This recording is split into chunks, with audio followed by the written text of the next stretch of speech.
Line Kashmir honey. அழகும் வாசனையும் கமழும் காஷ்மீர் லயன் காஷ்மீர் ஹனி. அசல் தேன் அசந்தேன்.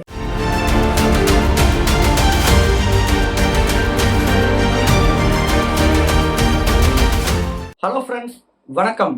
ரஷ்யா உக்ரைன் மோதல்ல S-400 அப்படிங்கிறது மேஜர் ரோல் பிளே பண்ணியிருக்கிறதா சில அப்டேட்ஸ் வெளியே இருக்குது. குறிப்பா ரஷ்யாவுடைய மிக முக்கியமான போர் விமானங்கள்ல ஒன்று சுகோய் 35. இந்த போர் விமானம் மூலமா தான் வெஸ்டர்ன் உக்ரைன்லேருந்து உக்ரைனோட ஈஸ்டர்ன் பார்ட் மேல ஒரு கடுமையான தாக்குதலை ரஷ்யா மேற்கொண்டிருந்தாங்க.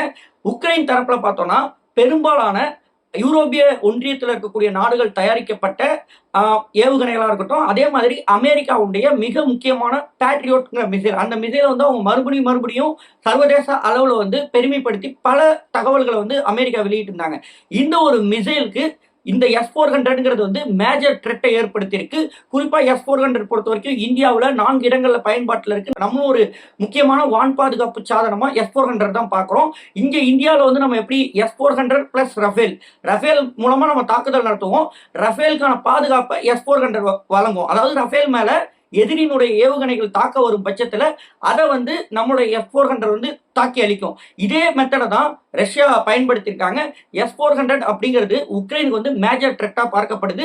அதற்கான எதிர்ப்பு ஏவுகணைகளை இப்போ வரைக்கும் வெஸ்டர்ன் கண்ட்ரிட்டும் சரி, அமெரிக்காவும் சரி ஒரு வலுவான எதிர்ப்பு அமைப்பை உருவாக்கல அப்படிங்கிற மாதிரி தகவல் வந்திருக்கு. இது இந்தியாவுக்கும் ஒரு நல்ல தகவலாகவும் பார்க்கப்படுது. அடுத்த அப்டேட் பார்த்தோம்னா, ரஷ்யா ஒரு முக்கியமான அறிவிப்பு வெளியிட்டு இருக்காங்க.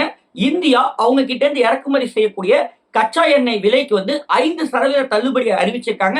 ஏற்கனவே கடந்த சில நாட்கள்ல பார்த்தோம்னா அமெரிக்காவுடைய அதிபர் டொனால்ட் ட்ரம்ப் அவர்கள் இந்தியா பெரிய அளவுல கச்சா எண்ணெய் ரஷ்யா கிட்ட இருந்து இறக்குமதி செய்யறாங்க, இந்தியா கொடுக்கக்கூடிய பணத்தை வச்சுதான் ரஷ்யா உக்ரைன் மேல போர் தொடர்றாங்க அப்படிங்கிற மாதிரிலாம் காட்டமா விமர்சனம் பண்ணிட்டு 25% டாரிஃப் அறிவிச்சிருந்தாங்க.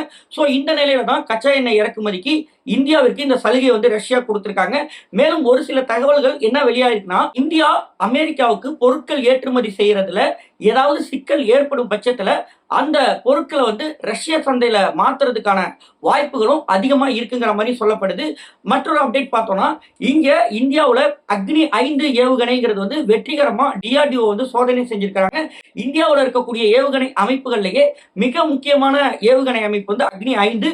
இது அணு ஆயுதங்களை சுமந்து செல்லும் திறன் படைத்த ஒரு ஏவுகணை. ஏற்கனவே கடந்த ஆண்டு மார்ச் 11ஆம் தேதி இதே மாதிரியே அக்னி 5 ஏவுகணை இந்தியா சோதனை செஞ்சிருந்தாங்க.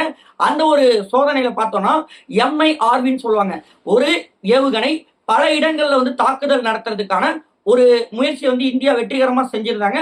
ஸோ இந்த நிலையில தான் மீண்டும் அக்னி 5 ஏவுகணை இந்தியா சோதனை செஞ்சிருக்காங்க. உலக அளவுல மிக வேகமாக பயணிக்கக்கூடிய ஏவுகணைகள்ல அக்னி 5 ஒன்று. குறிப்பா பார்த்தோம்னா 29,000 கிலோமீட்டர் வேகத்துல செல்லக்கூடிய திறன் படைத்த ஒரு ஏவுகணை அமைப்பு அக்னி 5. அடுத்ததா வங்கதேசம் தொடர்பா ஒரு சில தகவல்கள் வெளியே இருக்கு. குறிப்பாக அந்த நாட்டினுடைய அவாமி லீக் அந்த கட்சியை அவங்க தடை செஞ்சிருக்காங்க. அந்த கட்சி ஷேக் ஹசீனா தலைமையில இயங்கிட்டு இருந்துச்சு. அந்த ஷேக் ஹசீனா அவர்கள் இந்தியாவில் தஞ்சம் அடைஞ்சதுமே வங்கதேசத்தினுடைய தற்காலிக அரசு ஆலோசகர் முகமது யூனிஸ் அவர்கள் அந்த அவாமி லீக் கட்சியை தடை செஞ்சு அறிவிச்சிருந்தாங்க. இந்த நிலையில இந்தியாவில் இருக்கக்கூடிய சில நகரங்கள், குறிப்பாக கல்கட்டாவா இருக்கட்டும், டெல்லியா இருக்கட்டும், இங்கெல்லாம் இந்த அவாமி லீக் அலுவலகங்கள் செயல்படுது. அங்கிருந்து அவங்க கட்சியை வங்கதேசத்துக்குள்ள ஆபரேட் பண்றாங்க. மறுபடியும் இந்தியாவுக்குள்ள ஷேக் ஹசீனாவை அனுப்புறதுக்கான முயற்சியை இந்தியா மேற்கொண்டிருக்காங்க அப்படிங்கிற மாதிரி ஒரு விமர்சனத்தை வங்கதேசம் வெளியிட்டு இருந்தாங்க. இதற்கு இந்தியாவுடைய வெளியுறவுத்துறை அமைச்சகம் கண்டனம் தெரிவிச்சிருக்காங்க. குறிப்பாக பார்த்தோம்னா, அடுத்த நாட்டினுடைய அரசியலுக்குள்ள தலையிட வேண்டிய அவசியம் இந்தியாவுக்கு இல்லை. மேலும் அங்க ஒரு சுதந்திரமான நியாயமான தேர்தல் நடக்கணும், அதை தான் இந்தியா விரும்புது. மக்கள் என்ன நினைக்கிறாங்களோ அது போன்ற ஒரு ஆட்சியை அங்க ஏற்படுத்தணும் அப்படிங்கிற மாதிரி இந்தியா தெரிவிச்சிருக்காங்க. குறிப்பாக முகமது யூனிஸ் அவர்கள் பொறுத்த வரைக்கும் அவங்க தேர்தல் நடக்கணும், மக்கள் ஜனநாயக முறையில் ஒரு தலைவரை தேர்ந்தெடுக்கணும், அவங்க அந்த நாட்டுக்கு பிரதமர் ஆகணுங்கிறத விரும்பல.